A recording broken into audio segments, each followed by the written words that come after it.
Now, in the area of energy storage and conversion, we've been working on materials used in batteries, such as lithium-ion batteries and fuel cells. We've developed a new battery chemistry called solid oxygen cathode. So this is a next generation battery chemistry that's comparable to so-called lithium sulfur or lithium air battery, but it has much better cyclability. So traditional lithium air batteries have several main problems. One is it has a very big overpotential. So you have a big energy loss between charge and discharge. So you discharge at about 2.6 volts, but you charge to 4 volts. So you lose more than 50% of the energy.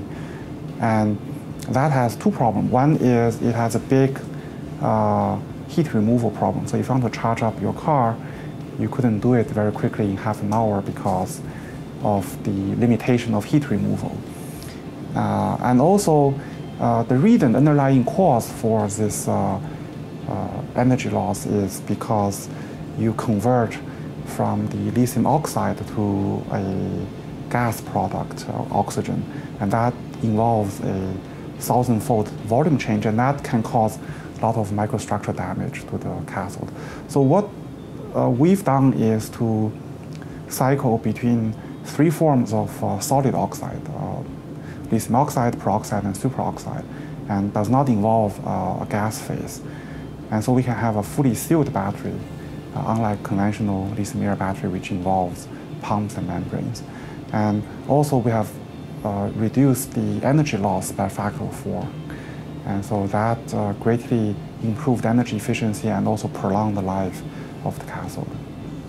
So we're inspired by rocket fuels. So rocket fuels, you have hydrogen fuel and you have solid oxidants like perchlorates.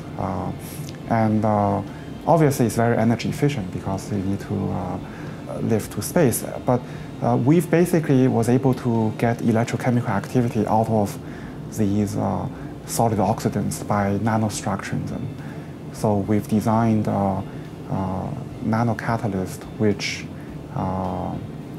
stabilize these quite unstable superoxides, and we're able to show that they can cycle very stably in very cheap electrolyte conventional sealed battery systems.